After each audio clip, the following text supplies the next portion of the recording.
Hey, I'm Devin Boker. You are listening to The Wildlife. In today's episode, we discuss the gray areas and moral calculations that are involved in trophy hunting, industrial scale fishing, livestock, the emerging field of conservation ethics, sloth bears, baby chicks, wolves, porpoises, the grind, social media's impact on monkeys, and of course, the infamous case of Cecil the lion. That's right, today's episode is all about the tangled web that we have woven around the treatment of animals, both wild and domestic. Before we begin, please be aware that today's episode includes discussions about the death and killing of animals, mistreatment and animal abuse, among other sensitive topics. Listener discretion is advised.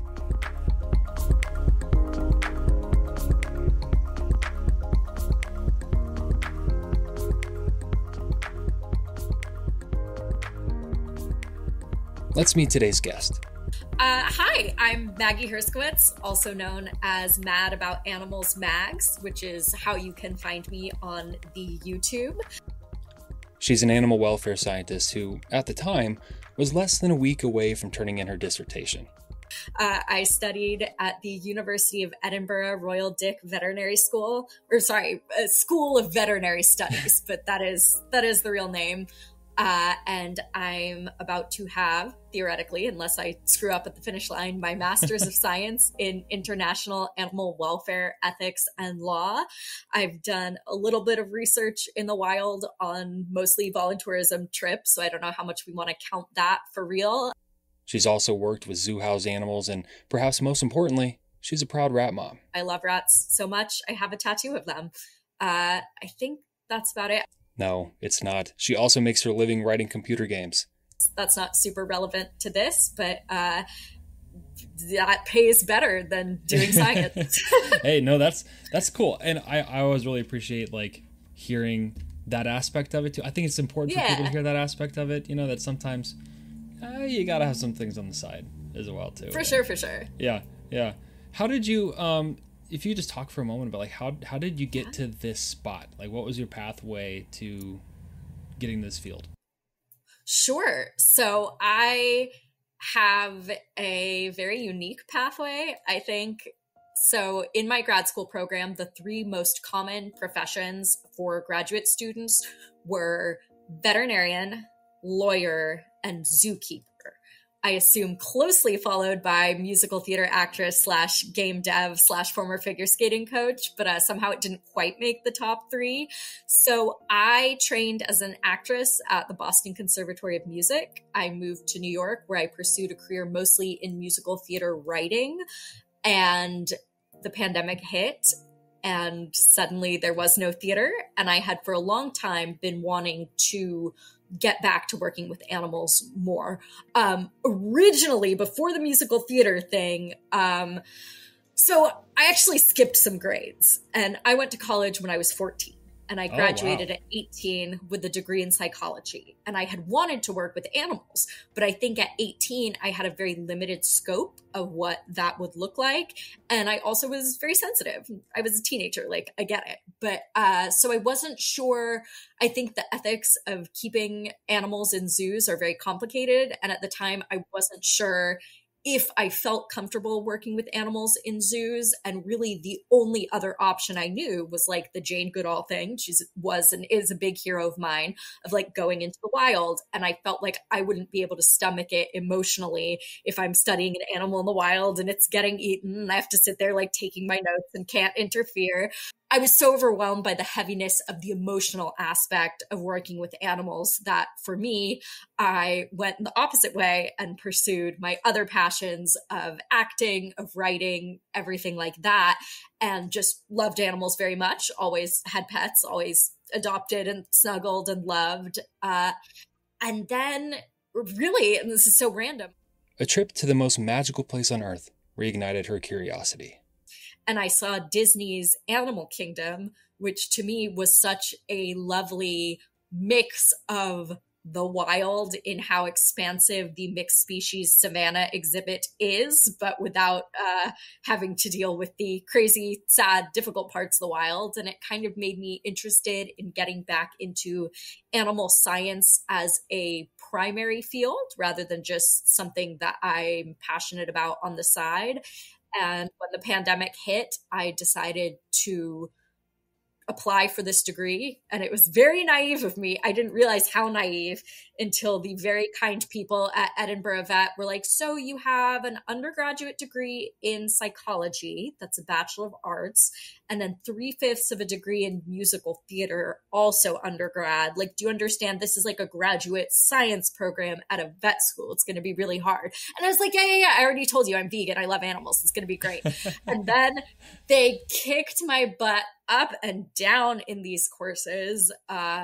And first semester, I thought I was going to drop out. It was so difficult for me. It was so difficult emotionally as well as academically. I remember doing a presentation where, as students, we are pretending that we are evaluators at a pig farm, and how we would determine in an intensive situation, in an intensive farming situation, how we would assess pig welfare. So I'm just reading on all these papers on pig slaughter, pig transport, everything like that. And I was just sitting on my floor crying, thinking like, I can't do this. I'm not going to be able to get through this degree. And somehow I did. And I think I'm much tougher now in terms of what I can stomach and in terms of the horrific videos I've seen that I can now watch without batting an eye. And I think it's bad to lose all empathy for animals, obviously. But for me, I used to be such just an open, raw nerve where everything hurt me so badly. Yeah. And now it's like nothing can hurt me, but I still care about animals a lot. And I think that's a very solid foundation to come from. Yeah. Uh-huh. Yeah, no, I totally get what you mean. Cause I think like in a lot of ways I was very similar at a certain point where, you know, whether it was footage or just, you know, interactions with wild animals that were, you know, of the sad variety, you know, they would really strike me deep, like really strike a nerve. Yeah. And it's like the more that I learned about them biologically and things, it allowed me to kind of like, the care is absolutely there, that compassion and that one, you know, it's there, but I'm able to kind of emotionally distance myself a little bit in the healthy way. You know, I think that's great. I think we all have to find that line, because I think people can swing too far in the other direction and then become detached completely and not empathetic anymore. But I think the ideal goal for all animal scientists and animal welfare scientists in particular needs to be compassionate enough to care, but detached enough to do something with that care. Because if you care so much that you're emotional to a degree that's just paralyzing, then you can't do anything. And that's fine. Some people are never going to get to that point where they can block things out enough emotionally to remain passionate about animal care while also coping mental health wise. But if you can find that line where you care enough to want to do something, but don't care enough that you are able to do something, I think that's the best place that you can come from. Yeah. You know, on a similar note, you know, I'm just kind of thinking about how we approach different things, different animals in particular. There's absolutely, I was having this conversation yesterday, how there's a pretty privilege in nature. 100%. You know, if it's got big puppy dog eyes, you know, we have a different kind of visceral reaction compared to something that maybe doesn't, like a fish or something. And we have different beliefs, like that fish don't feel any pain whatsoever. Like we have these kind of ideas about certain animals that we don't about others. And I don't know. I mean, what do you think? Like, do you so much on that, Devin? On that I think topic. So much. I have like 12 different things to say about all of this. First of all, as a rat owner and rat lover, I relate to that deeply, especially having lived in New York for so long doing theater. Rats have such a negative perception in New York, or there is such a negative perception of rats in New York. I think they're adorable. And there are people who see how adorable they are. And then there are people who think they're gross and terrifying and ugly. And it's very hard for those people to care for animals. So I think, yes, there's pretty privilege. And also it's so in the eye of the beholder, especially when it comes to critters like rats. But my dissertation is on zoo-housed mammals and their care. And that is something we see in zoo science quite a bit. And what's interesting is what we call charismatic megafauna, which are the really big, really exciting creatures. So those would be your giraffes, your elephants, your big cats. They are overrepresented in the research done in zoological environments.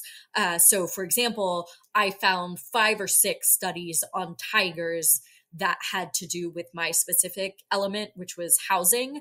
And almost no other species had multiple studies on that subject. I think gorillas did, some of the great apes did, but with hoofstock. So, your zebras, your a million different types of antelopes, gazelles, smaller monkeys to some degree, that research isn't there. And it's just as important for those animals. They have just as rich an interior life as any other animals. And having to balance that research and spread out where that research takes place and what it focuses on is super important. And the other thing I think that can bias people, and this is kind of one of those things where it's like a variables overlapping. So it's hard to isolate one variable from the other, which is that animals that have complex social structures that mimic our own, I think we also empathize with more because we see their families as the way we interact with our families. Now, a lot of those animals, like in the monkey and ape family or with dolphins, also have that overlap of being beautiful and animals that we think of as majestic and cute and things like that. So it's kind of hard to isolate. And I wonder if cockroaches had proven complex family dynamics, if that would be enough to make us care about them, or if you need both the good looks in there as well to care about animals with those social structures. Yeah. And I guess there might be, I'm thinking, okay, so I worked in wolf conservation for a few years. And that's another example of, it's a bit tricky because there's kind of this like double dichotomy here with those in particular, where people, because of the fact that they are a pack animal and they have family dynamics and social dynamics and they look like our dogs and stuff, there's some people who are very much like so diehard wolves and their protection and their welfare, and to a point that's almost like violent at times. And then there's some who, despite those things, still absolutely hate them. And I think it's kind of interesting because you would almost think that that'd be like less likely to be the case. And I wonder, is it the fact that they're carnivorous and the way that they eat their food and things, but then you got like tigers and stuff who do very similar.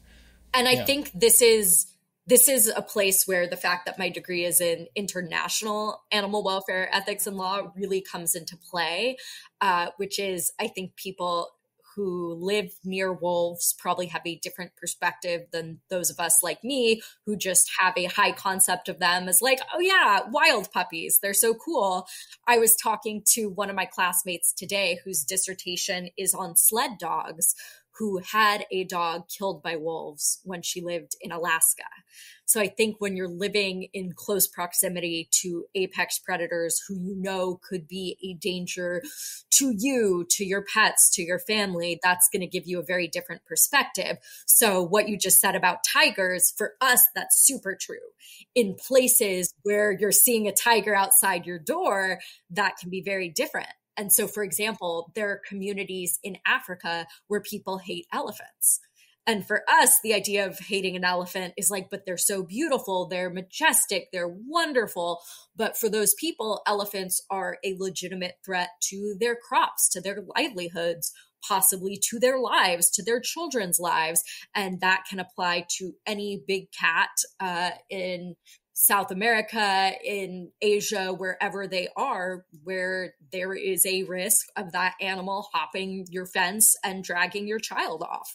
And I think it's very easy for people in America to, cast aspersions on people elsewhere, and they're hunting, they're poaching, this, that, and the other thing, without realizing what it's like to be on the ground for those people. Yeah, no, absolutely. That's, it falls, I suppose, maybe a little more in the, like, the conservation ethic and stuff too, but like I see all the time, social media or just like in person, the imposition of conservation values on places far away and out of reach. And not really necessarily considering what it is like and what are the interactions with the animals, and what are the reasons for maybe this patch of forest being removed, and how dicey that can get very quickly. Yeah. And I think, for me going into this degree, I was always someone who was like, ooh, I'm not a people person. I'm an animal person. I really love animals more than I love people, and I don't really care, and blah, blah, blah.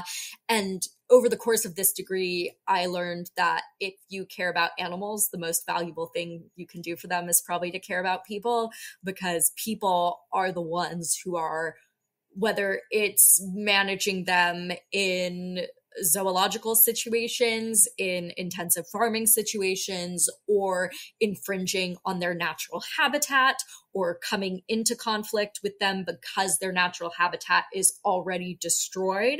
If you're not able to reach out and connect with people and figure out what they need, then your helping animals and your advocacy isn't going to be as strong as it could be if you were willing to look at what the communities need. So I have a really wonderful friend from school, Rashmi, who is from India, and she did some work on sloth bears and aging sloth bears. And it's with this organization in India.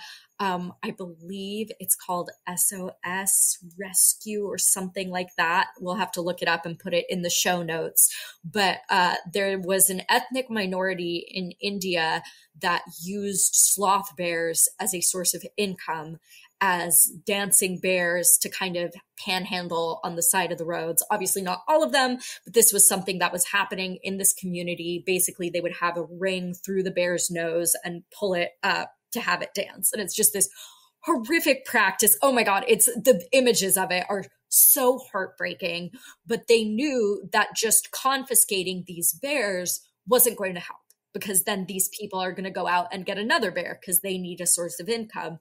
So instead, what they did is they created this program to both take the bears away and teach those people artisan crafts, different things they can do, whether it's weaving or jewelry making, that's going to be as sustainable a source of income for them as the bear was, without having to deal with the upkeep and feeding of a wild animal, so that they both got the bears out of this situation, but also created a sustainable way of life and a sustainable living for the people who had them. And they now have, I think, like 50 or 60 retired dancing sloth bears in their sanctuary now, living out their best sloth bear lives for the rest of their days. Officially, the practice was outlawed in 1972. However, there are occasional resurgences, especially in rural areas. Just this past April, 4 sloth bears were rescued by India's Department of Environment, Forest, and Climate Change. But they did that by working with the community instead of against them. And also with bears, I had classmates who worked with bear bile farming. I don't know if you're familiar, but it's a very horrific practice in which bears are kept alive and bile is extracted from their stomachs for medicine, just routinely. It's like the most horrific thing. But what was interesting is in areas where that is just how it goes, people don't realize that it is painful and miserable for the bear, the same way that at the beginning of the conversation, you were saying that people don't necessarily care about fish or know that they can feel pain. And they were talking about, taking a bear from this family with their consent that was used for bear bile farming, and the family just weeping, saying goodbye to this bear whom they loved so much. And there was just no awareness that what they were doing was horrific for this creature, because it was just, to them, it was just standard practice. So having that societal awareness and not approaching anyone as the villains in the story, but instead going, okay, so what are the cultural beliefs that are causing people to do this? What can we give them instead that's going to be more sustainable for them, more positive for them, and get the animal out of this situation that is so harmful for them? Yeah. That last one, it reminded me, and I don't know how familiar you are with this particular topic, but like the blue blood harvest with horseshoe crabs. Horseshoe crabs. It sounds, yeah, absolutely. And how, in a sense, there's kind of like this, at least at face value, it seems like it's almost kind of like a trolley problem sort of a situation where, they say, sure, well, we need this to help develop vaccines, which will save people's lives. And whose life value, whose life are we going to value more here, the horseshoe crabs or humans? And then you throw into the picture that we actually have developed in a synthetic alternative. I was about to say there's now been a synthetic alternative developed. Yeah. And they've had it in place for a while, and yet they just persist. Yeah. 100%. And this comes back to what I think is the greatest evil working against us in animal welfare, which is late stage capitalism, because there's a lot of things we now know are better for animal welfare, but they're more expensive, they're more time consuming, and people would rather use animals in a way that's going to make them the most money the fastest, rather than take the long way or the new way or the hard way that's going to cause less animal suffering, but less money, which is, that's kind of like how from we my treat point of view, people too. Absolutely. Very much. The exploitation of people, I think, goes hand in hand with the exploitation of animals. But I was explaining to my folks recently, because I don't eat eggs, I'm a vegan, and we were talking about egg production in an intensive scale. And I was explaining that, chicks can be sexed at birth. They look for the spurs, and male chicks are immediately killed, usually via maceration, which is grinding them up, which isn't as horrific a welfare concern as it sounds, but it's the mass, for me, the mass packaging of them before that process that probably has the highest welfare concern. And my parents were saying, well, how is that even real? Like, that sounds like a fake animal rights talking point, because wouldn't they just raise the male chicks for food? And the answer is they don't, because eating chickens are bred to be full-sized and killed within a couple weeks, whereas egg-laying chickens are bred to not go through that incredibly painful and horrific giant growth right away thing, so that they can live longer and produce more eggs. So male chicks, like, that are of an egg-laying variety, sure, you could raise them and then kill them to eat, but that would require more feed and more care than a broiler chicken that has specifically been bred to get as big as possible, as fast as possible, and then killed for food, which just creates all this immediate killing of male chicks of the laying variety rather than the broiler variety. I'm really fun to hang out with. Well, everyone loves me. It makes me think about, so like I had a whole lesson with my students talking about like industrial fishing, and how complex of a topic that is, the sheer number of fish that we kill on a daily basis, hourly basis, yearly basis, the impacts that has on the ocean, and then of course the talk back point to all of that is, well, we have to feed people, and we have to keep these jobs, and we have to keep the industry going, and it's subsidized anyway. So even if you don't eat it, you're still technically contributing with your tax dollars. So, so what's the point? And I would think, I would hope not, but I would think that some people, their viewpoint here might be like, okay, in an ideal world, we wouldn't have these industrial complexes around animals. Sure. Unfortunately, it's not an ideal world. So the next thing down would be at least them passing, or them being I don't even know what the appropriate word would be here, but in the way that they are killed or harvested would just be the most ethical possible way. But then we're like way down here currently. Right. Yeah. Right. And this is going to be so nitpicky, but that's okay. What I studied to do, is to nitpick. Ethical is an interesting way to describe slaughter specifically, because some people would say it is inherently unethical, whereas some people would say we are put on this planet, we have dominion over animals, therefore all slaughter is ethical. So I'd almost say, like, the more specifically, it would probably be in the most pain-free, fear-free way possible in terms of the slaughter. And then where your ethical perspective on that, because ethics is a human thing. So ethical slaughter is how you perceive it. Whereas for you, the most ethical slaughter might be as pain-free, as fear-free a slaughter as possible. Whereas for some people, any slaughter is ethical for them. And for other people, no slaughter is going to be ethical. So I think that's, it's, again, very, very nitpicky. Yeah, but no, I get it though.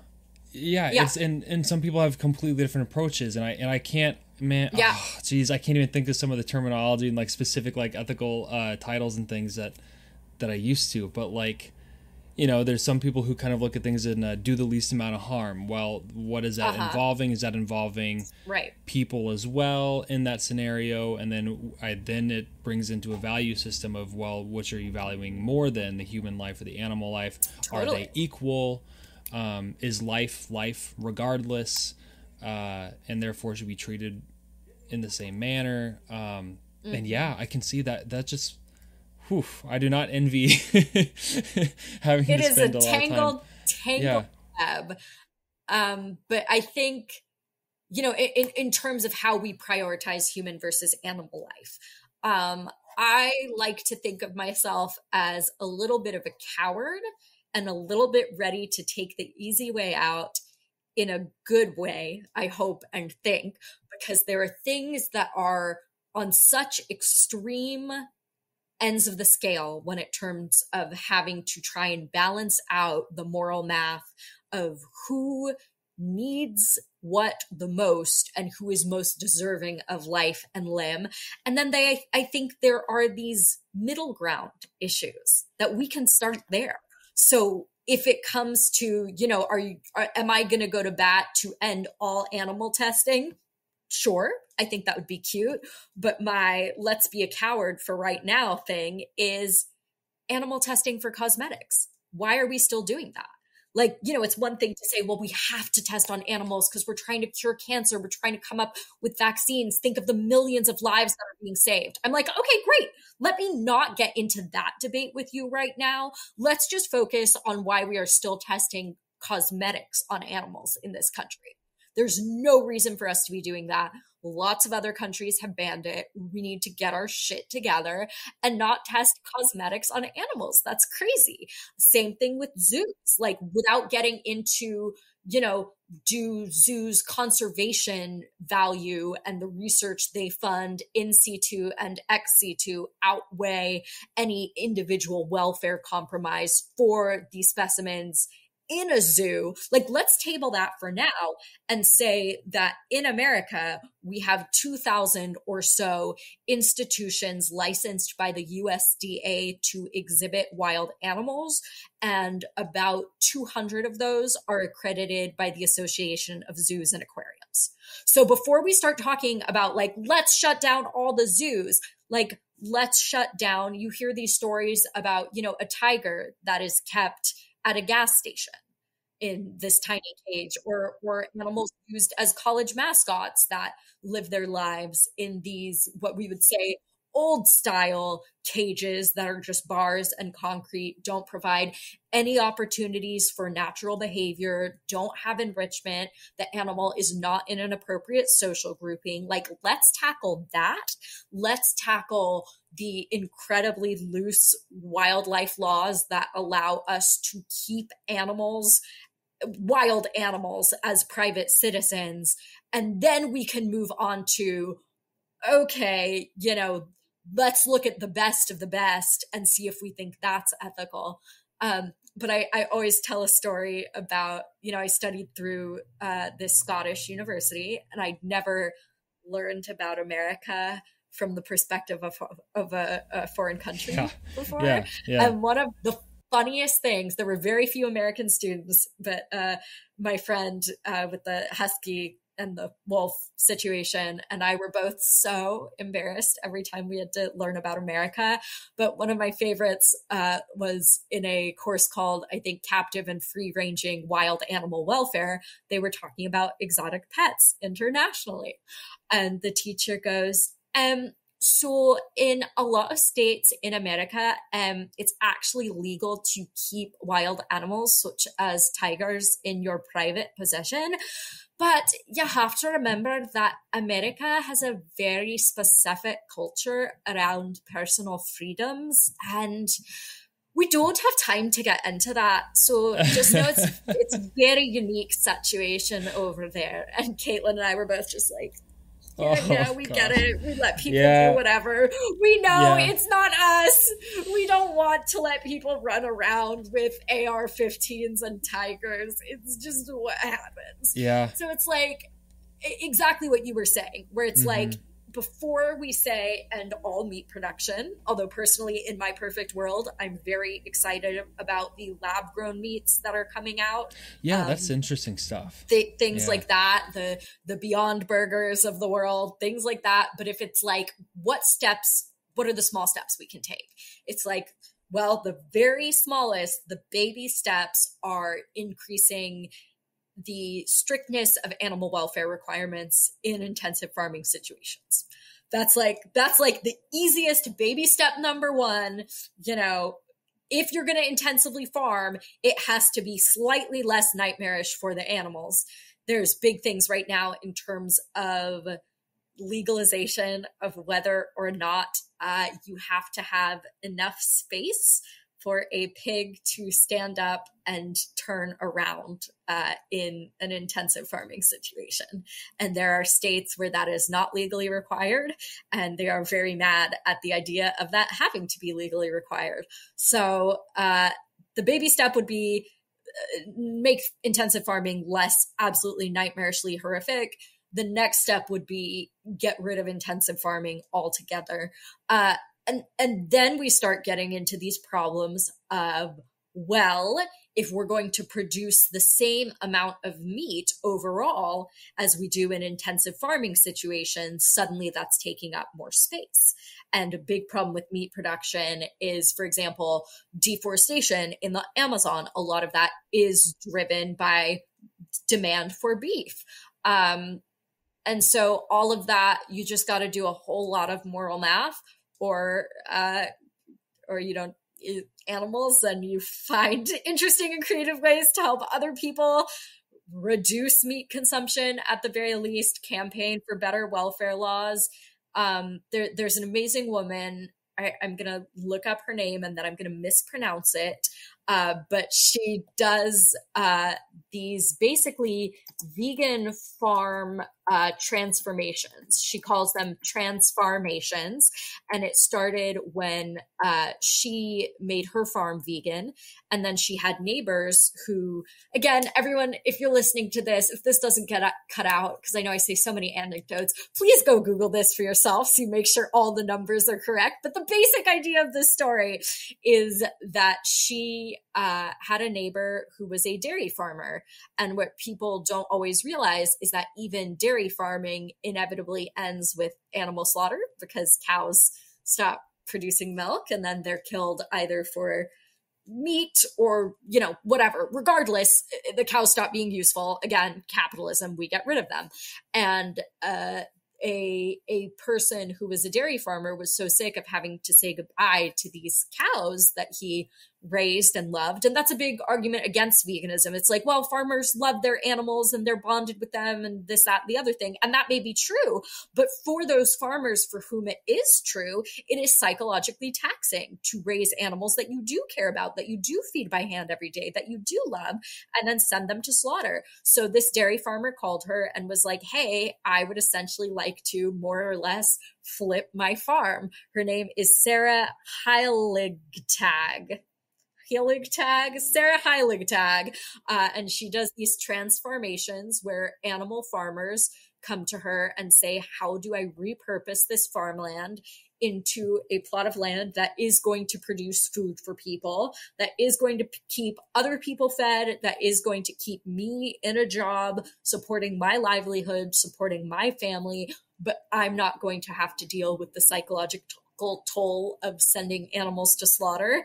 And I'm not going to be contributing to any welfare compromise. So I think solutions like that, where it is holistically incorporating both people's need to have a job, the need to make food for people, and the need or desire to reduce animal suffering is kind of the way forward, I hope. And I think people of a specific mindset in a specific animal rights sector towards the extreme side can sometimes miss the big picture because they're so passionate about wanting to help animals that they miss that sometimes compromising with the enemy and not thinking of that person as the enemy, but as someone with a different viewpoint and different needs. Making those connections, helping those people find the compromise, it's what's going to help animals the most, even if it doesn't feel fun for you to not get to have righteous anger against them. Yeah, I think a lot of people, I get the uproarious passion, and you know, the wanting to do something now, immediately, that stops whatever the thing is. You know, they want it to end. And sometimes people forget that enacting change that's going to stick requires buy-in and a change in culture, and that doesn't just happen. You can't force that on somebody. You've got to be incremental and as painfully slow as that can be. You know, if you just have that end goal in mind, it sometimes requires some patience. You know, you made me think of something, and it's kind of just a different ethical dilemma, I suppose. But I was thinking about I think it's the Faroe Islands. The Faroe Islands. Where they do the... Are we going to talk about the pilot whale slaughter? Yeah, if you don't mind. No, you can tell that I know all of the things. Yeah. You were like, blood, and I'm like, what we do to horseshoe crabs, Faroe Islands? Oh, the slaughter of pilot whales? Sure. Yeah. I know everyone who's killing animals everywhere. I know all about it. Yeah, it's something, and I see it pop up. I've taught about it, or we've kind of looked at it and things, and my students have seen some of the videos, and they're just painful to watch. And I see like Racing Extinction posts about it a lot. And I've heard a lot of the different arguments and things going on here, where some people who are, you know, regularly involved in the pilot whale killings, they say, well, what is 2 pilot whales equivalent in numbers of chickens? You know, so if we're killing 2 pilot whales, yes, it's a whale, it's a beloved creature, people have emotional attachments to them, but it's 2 lives compared to 2,000 or something along those lines. And that's kind of their ethical rebuttal, is it's a numbers game. 2 lives versus 2,000.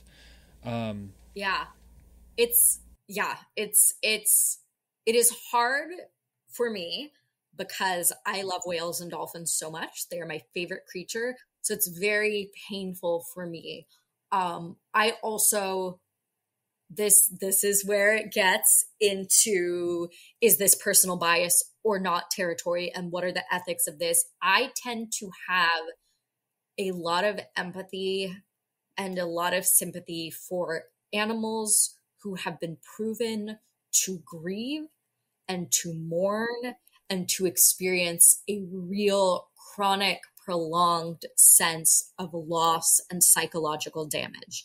So I don't want chickens to be killed. I don't want them to be killed in intensive farming situation. There is less evidence that I am personally aware of, and we may one day be proven wrong, but there is evidence of deep, deep grieving in cetaceans. So one could say, yes, you're feeding people with X number of chickens, but those chickens aren't leaving behind family and social structures that are decimated by the removal of those chickens who are being eaten.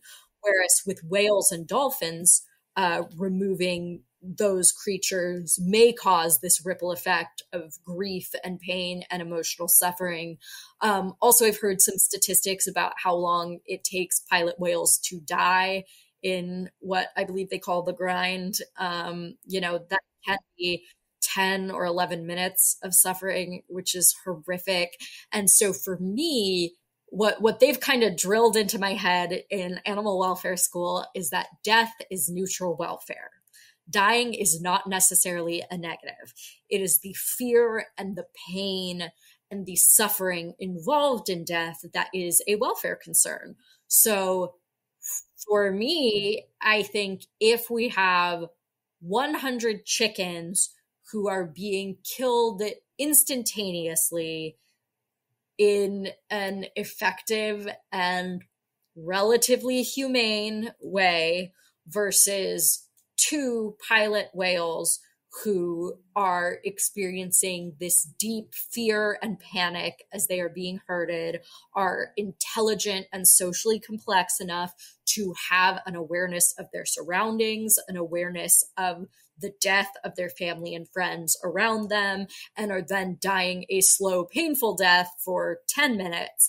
That, to me, is a higher amount of suffering on the animal welfare scale, because it's not just about the numbers of who is dying, it's also how they are dying.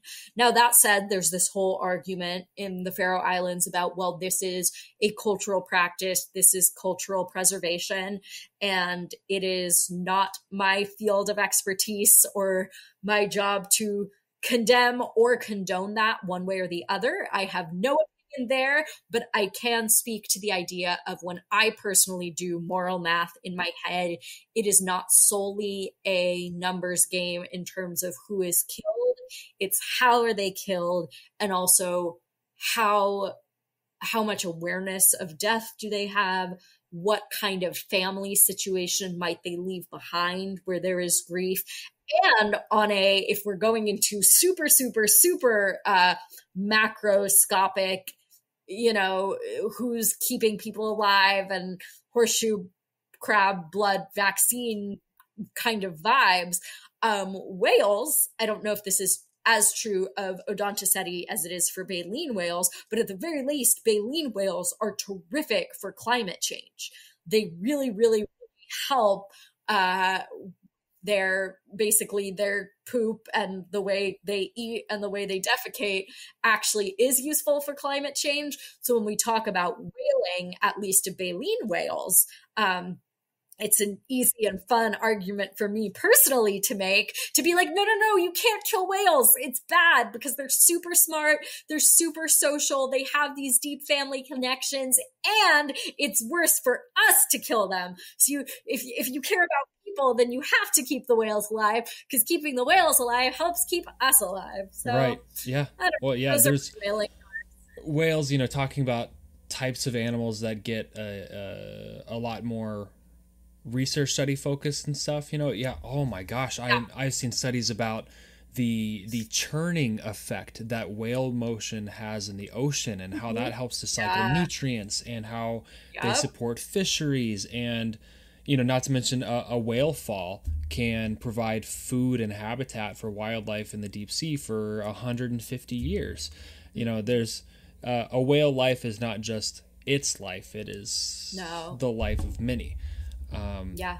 And so it's just it's always one I see, and students will students bring it up. They're like, well, hold on though, and then at least they're not involved in industrial animal agriculture by doing that. Sure.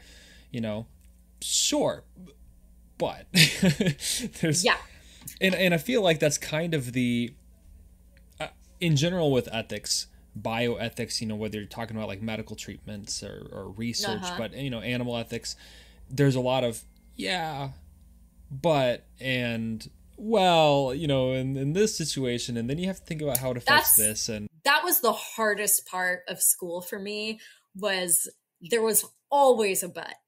There was always, especially if they started telling like a wholesome, wonderful story that clearly worked out so well for the animals and for everyone. I was always like, you motherfuckers, I know this is going somewhere horrible. I know it is, because you hate us and you want us to suffer. So I think the three biggest examples that have stuck in my mind were talking about in India, how they are certain areas or certain organizations that don't kill cows because cows are sacred. So even cows used in dairy farming aren't killed afterwards. They get to retire at these sanctuaries. And we're all like, oh, that's so nice. And they're like, and then all the sanctuaries are overcrowded because there are just hundreds of cattle who are not legally allowed to be killed. And they may be old and suffering. They may have sores from all the years of being milked, and then they just languish instead of being killed at the end. And this one place, they were able to outlaw factory slaughter of horses. Isn't that great? It's not. Because then when people wanted to get rid of their horses, instead of being able to take them to a slaughterhouse and killed, they just released those horses into the wilderness, where those horses suffered a slow period of starvation and died. And this one time in a disaster situation, everyone was given a plan to vacate their houses and leave their pets on the rooftops. And people were concerned and swooped in and saved all the pets and gathered them all up. Isn't that great? It's not, because they weren't keeping track of whose pets these were or where they were coming from. And an organization was supposed to come in and rescue all these pets from the roof at once and then get them to their respective owners. But because these animal rights people jumped the gun and went, this is so horrific that these pets were just callously abandoned by their owners, now those pets are separated from their household. Some of them weren't able to find new homes. So anytime there's like an exciting, easy solution and they all lived happily ever after, I'm always like, okay, what's the catch? At what point does this become a horrific cautionary tale? Because, as you said, there's no easy answer. There's so much moral math involved. There's so much complexity and nuance in a way that's not fun. Being able to be like, you guys are the bad guys. What you're doing to animals is bad and evil, and animals deserve life. So let's just stop what you're doing is the fun version of this. And the fun version isn't necessarily the good version. And that sucks, but it's true. So I suppose I have, two like specific case study type questions. Okay. One, and it's okay if you're not familiar or anything, but I'm just kind of thinking like, just from thinking from an ethical standpoint. So sure. There's one particular conundrum that I was vaguely involved with a few years back, and it's one that I still often think about. So I'm just kind of curious. Okay. Isle Royale. It's a national park. It's 15 miles off the coast of northern Minnesota, but it's technically part of Michigan. There was an effort. So, to kind of like the really quick backstory here is there was at one point a very healthy wolf population on the island that interacted with the Is this going to be about having to kill horses? No. Okay. It was involved. Okay, so I'm 2 for 3. This is the first time I didn't know where it was going. All right, sure. Continue. Yeah, they they had a really healthy population and really healthy interactions with like the moose and the beaver on the island. And then because it's an island, of course, eventually there's a lot of inbreeding and things that happened, and then the wolf population basically plummeted. And so a couple of years ago, they had the idea, National Park Service and Fish and Wildlife said, let's reestablish the wolf population on the island. So we know that when there was one, it ended up with a lot of inbreeding, a lack of genetic diversity. They had hip dysplasia. They not the healthiest wolves. So their independent health wasn't particularly great. Right. So they said, let's take wolves and we're going to put them on the island to establish a new pack to help bring down the moose population and enhance the overall ecosystem of the island. That's on one hand. On the other hand, saying, because of the change in climate, the vegetation on the island in the next 50 years is going to shift. Moose will not be able to live on the island regardless. And so in a sense, well, I mean, the obvious result of that is then wolves can't live on the island either. So putting wolves on the island as a fix for now. But it's interesting, I jumped to, is this about the killing horses? Because throughout America, there are horse culls that people freak out about. And it's because the wolf population is so anemic. Because of years of us hunting wolves, we now have to kill other animals that would have been kept in check by wolves. So it's interesting that this is about trying to control population of wolf prey. And obviously, the easy answer to all of this is go back in time and not hunt apex predators to the brink in a way that now we're overrun with their prey, and there are areas where there are way too many deer and, whatever it is that is then throwing the ecosystem out of balance. But I feel like hearing that, for me, it's almost like a Pandora's box situation. Like you're trying to put something back when that ship has sailed. Because it sounds like what was originally the solution, as you said, like now there's so much change that would that even be an effective solution? And you're also touching on the relatively new field of conservation welfare. My friends often couldn't remember the name of my degree, which is totally fine because it's a lot of words. It's International Animal Welfare Ethics and Law. And a couple times people threw the word conservation in there. And I was always very quickly like, no. Like, nope. Because one of the things I was shocked to learn is how often conservation and welfare are at odds with each other. And when you look at arguments for and against zoo-housed animals, I think that's one of the places you can see it the most clearly, because even though it may not always be effective or as effective as zoos would like to make it seem, zoos have made successful conservation efforts. Like they have the reintroduction of the California condor, for example. Zoos can do effective things for conservation. Now, let's just accept that as a basic premise. Like, let's not debate whether zoos conserve or not. Let's accept the premise that zoos are good for conservation. That has nothing to do with the lives of zoo animals, because a zoo animal has no concept of the idea of, I'm one of the last rhinos, and therefore my genetics are going to help carry on my species. So, and in the wild as well, there are situations where it may be good for conservation, but bad for the welfare of those individuals. And so that's why this kind of emergent field of conservation welfare is, how do we best conserve species, conserve ecosystem, while minimizing the harm and suffering of individuals in a population as much as possible. And it was so interesting to me when you said hip dysplasia, because I know that's a very common problem in inbred domestic dogs. And I hadn't really heard about it in wolves before. But it sounds like there are a lot of ethical problems with creating an isolated population of wolves in a place that is going to be probably affected by climate change, it sounds like.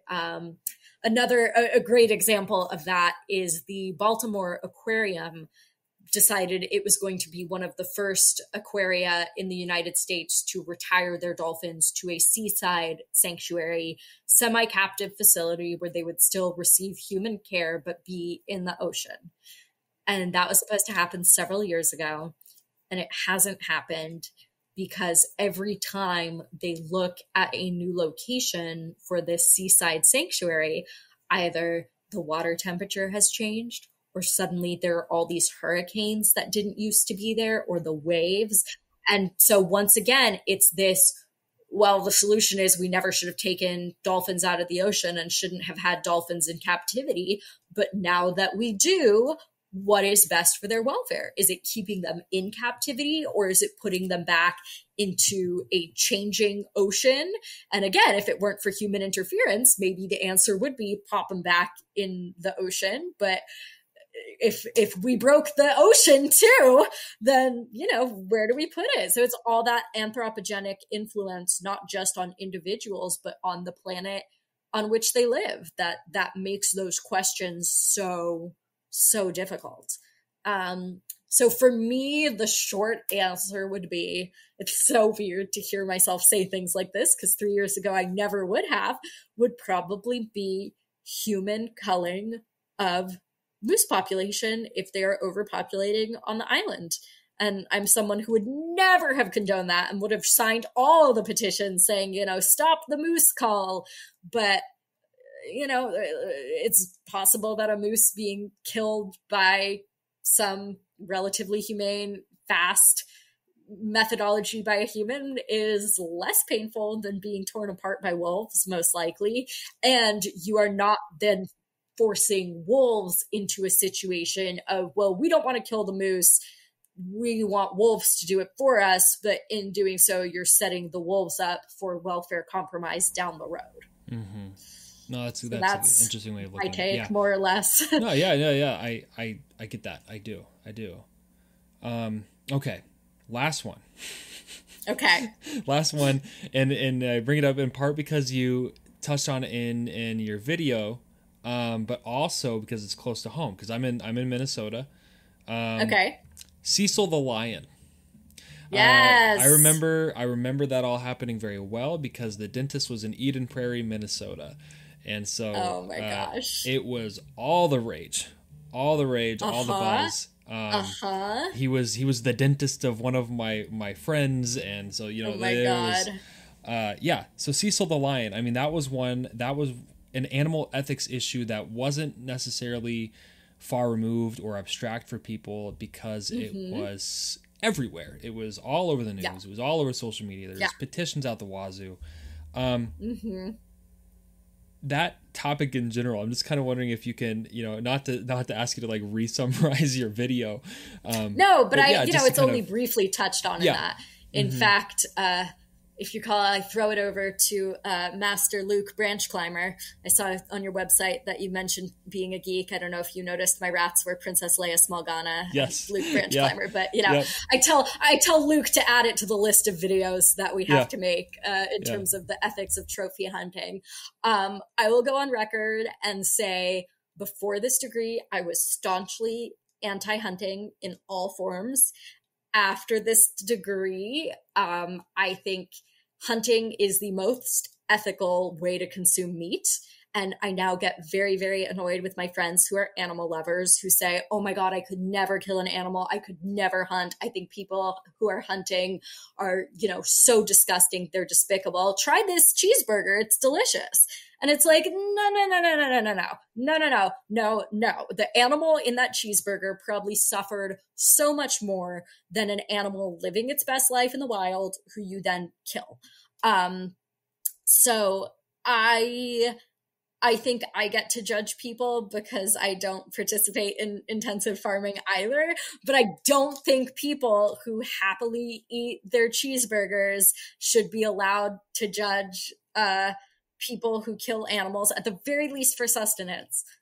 That said, I understand that there is something in us as a species that probably has a history of hunting for sustenance and for food. And we have many of us, I guess, apparently have some innate biological drive to kill and destroy, and it creeps me out. I'm just going to say it. Like, if I knew anyone who's like, you know what's such a good time to me? Going out and killing a lion. I'd be like, that's weird. That's a weird thing to want to do. It's one thing if you're like, I saw a lion wandering through my crops and it might eat my children, and I don't have another way of dealing with this situation because I am a farmer with no resources, so I kill the lion. But being like, I'm a super rich white dude and I'm bored, so I'm gonna go kill a creature that's bigger than me, and then I will feel strong and cool and have something to show for it. Like, I'm not saying you're inherently a bad person for doing that, but you're the kind of person that, like, I wouldn't be comfortable having dinner with because I'd be really weird about it. I would spend the whole time just being like, so, like, what's up with you? Like, in your heart and your mind that this is something you feel the need to do. And I especially feel that way with people who trophy hunt elephants, because we know from science that they have these strong family bonds. So once again, if we're going back to death as neutral welfare and saying, okay, the elephant's here 1 second, it's gone the next, it was a completely painless death, it didn't even know what happened, therefore no harm done. Well, no, you have the rest of the herd of elephants now suffering from the removal of one of their own. I mean, you can see videos of elephants gathering around each other when one is sick or hurt, and the care and compassion that they have. Now, the one thing about trophy hunting where I go, okay, there's a larger conversation to be had about this is that tourism that sustains local communities in a way that is absolutely vital? Is trophy hunting absolutely necessary for conservation? And it sounds like you may have more of a background in conservation than I do, actually. Do you have any hot takes on the whole trophy hunting is a reasonable conservation method thing? Yeah, I've listened to and read a lot of different interviews and things with people, because I've tried to, like, just from a psychological standpoint, trying to understand, like, the drive to trophy hunt and, like, why you would do it and stuff, and I've seen where people who do engage in that have been very emotionally defensive of it and saying, like, people are telling me that I'm doing something bad to animals, but I care deeply about animals and about conservation, and that's why I do this. Which is interesting. And sometimes they say it's because, do you understand, how much money I'm bringing to this community by doing this, and that is going towards conservation. And then I ask myself, but why couldn't you just donate that money? I was about to say that. It makes me so squirmy inside to hear that. Just why couldn't you, like, maybe bring a camera and if you want to see the animal as Wouldn't well, that be great? Go take a picture of it. Yeah, you can hang the picture on your wall and look at it every single day, just like you would a head. There's a terrific book, if you haven't read it, called White Man's Game. I don't remember the author, but it's basically about trophy hunting in Africa and the politics of it and the complexities of killing animals in Africa. That's so interesting, because I never really thought about this, but there are conservation organizations that have basically been accused of endorsing torture in interrogating and punishing poachers. So basically there's kind of this zeitgeist where if you are an impoverished Black African sneaking into a national park to kill an animal to bring food to your family, you are heavily, heavily punished for that. But if you're a wealthy American dentist with cash to burn, you can fly on over, kill some animals, post that all over social media, and it's fine. And the whole thing about Cecil was that he had a tracking collar, he had a name, he was a known individual. But rich white people go to Africa and kill animals all the time without making a splash. And obviously, to be clear, not all poachers are impoverished Black Africans. Not all Black Africans are impoverished, but in terms of the overt racism of the double standards we set for who can kill animals and what counts as conservation and what counts as you're destroying the whole ecosystem. It's so absurd. And of course, the whole thing stems back to why these areas need this financial stability, supposedly from outside forces anyway, is all about colonialism in the first place. So once again, it's like, we can't put that back in the box. The best solution would be, let's not go cause a million wars in Africa that then devastate wildlife as well as people. But since we can't do that, since we can't undo that, yeah, I think the whole "I do this because I love animals" is a bullshit coping mechanism. And I don't believe it for a second. I don't. I believe that's how people cope. Did you read the recent BBC article that just came out about the monkeys? Okay. I cannot recommend enough that you don't read it.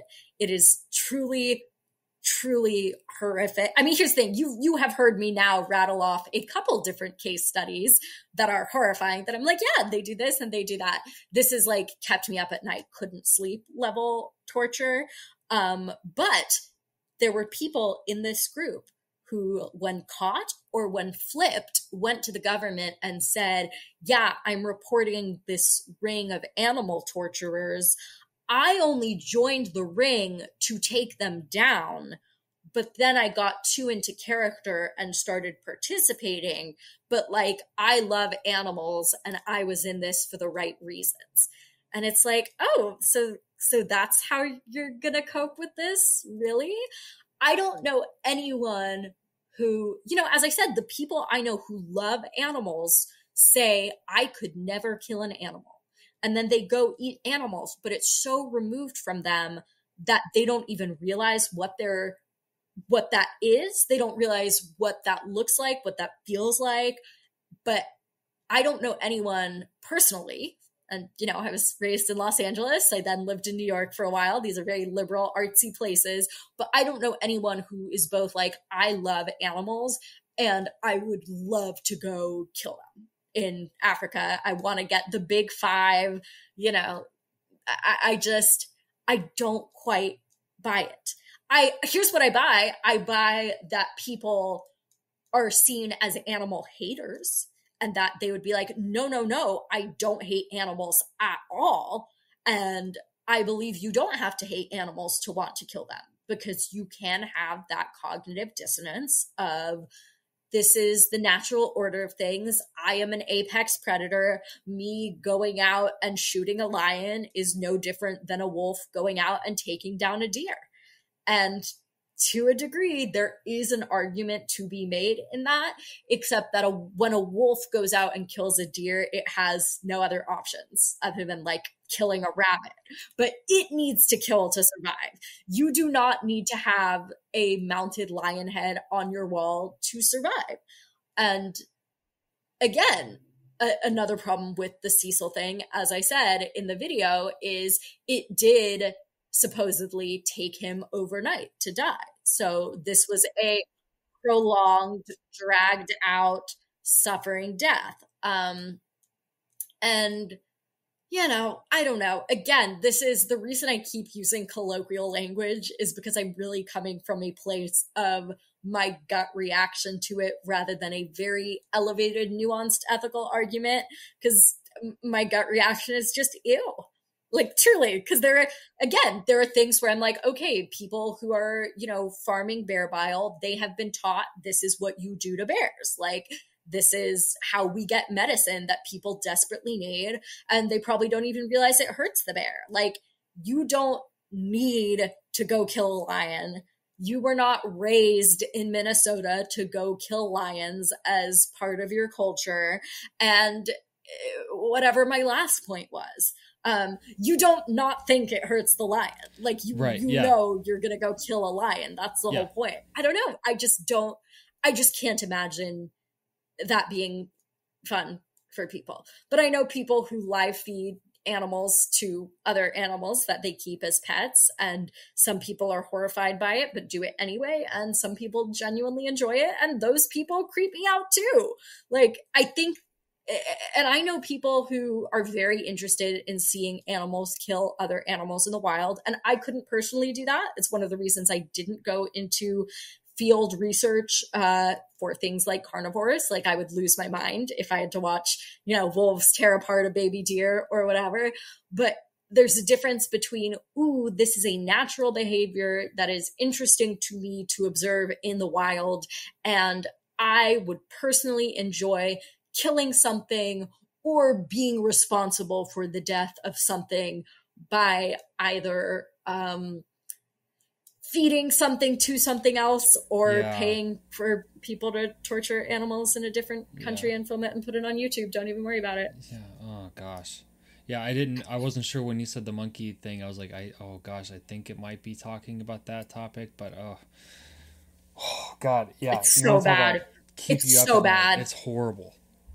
It's the worst. It's the worst thing I've ever read, I think. Just because at least with things like the bear bile farming or the dancing sloth bears, I'm like, this is a horrific practice put in place by people who don't know that there are alternatives, that have been practiced by communities for hundreds of years. This is how they're making their livelihood. There is a reason for this. And then people can come in and be like, hey, here's an easier way to make the money you need to live without causing animal suffering. But the idea of people just having fun hurting animals, doing it for entertainment value, and knowing full well that's just awful. That's awful. Gutting. It's just horrifying. It's just the things people are willing to do to animals. And that's a perfect example of what I was saying earlier, where it's like, let's find common ground about, like, let's outlaw private possession of animals and talk about really great accredited zoos later, great being a comparative term. Let's end cosmetic testing and talk about scientific testing later. Things like torturing animals should be just a no-brainer. Let's all work together to stop that. And luckily that's not within like, oh, this is legal. Like, that is a thing that we as a society pretty much all agree you shouldn't do. And I hope that it will lead to more stringent policies on social media platforms on what kind of animal videos that they are allowing or disallowing. I'm boring. I think all videos of primates as pets should be outlawed just in case. Like, I just don't think that's a good example to set. And as we've learned, we don't know what the treatment is behind the scenes. There's let me look it up. I know I go on a million tangents. I'm so excited for how much editing you're going to have to do. I apologize, but I don't. Animal social media. I remember it's called SMAC. I'm trying to remember. So SMAC Coalition, it is the Social Media Animal Cruelty Coalition. And they are an organization which was an offshoot of Asia for Animals Coalition, which a lot of people from Edinburgh Vet are involved in or have done research with. And it's kind of giving ways to report animal abuse on social media and red flags for what content to avoid, what not to share, what not to like, what to report, how to report, things like that. Because I always hate bringing up something super, super gruesome and depressing and then not giving a tangible way for people to take action and feel empowered. Like, oh, there is something I can do. So there's that. There are great animal organizations out there on every level, whether it's monitoring farming to make that as unhorrific as possible, or doing conservation welfare, trying to balance the needs of our planet with the needs of the individuals inhabiting it.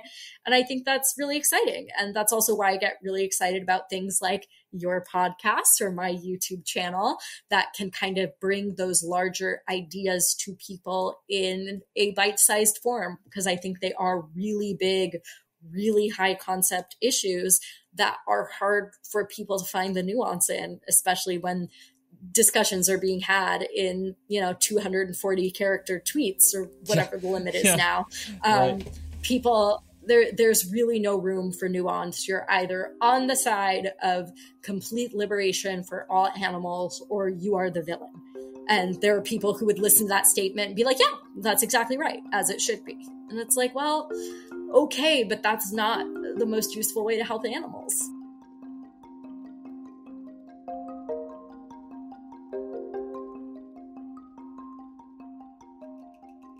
It's clear that the topic of animal welfare is incredibly complex. Navigating the various perspectives and ethical considerations can be daunting, especially when everyone has their own idea and metric of what they consider to be ethical. However, one thing remains certain. To do the most good, we must each make the personal choice to do the least amount of harm. Becoming educated about the realities of how animals, both wild and domestic, are treated is a crucial step. It's important to make informed decisions that align with your values and work for your life. While our views may differ, if we can all agree on the fundamental principle that suffering should be minimized, we can collectively strive to reduce harm and promote healing. By committing to improve the quality of life for all beings, including our fellow humans, we take steps towards a better world. It's not about achieving perfection, but about making conscientious choices that reflect our shared humanity and compassion. Thank you for joining us in this important conversation with Maggie Herskowitz. Remember, every effort counts, and together, we can create a more ethical and compassionate world. Stay curious, stay engaged, and keep striving for a better future for all living beings. If you'd like to support the wildlife and the creation of science education content, you can do so for as little as $1 a month at patreon.com/thewildlife. Until next time, I'm Devin Boker, this is The Wildlife, and peace out, rainbow trouts.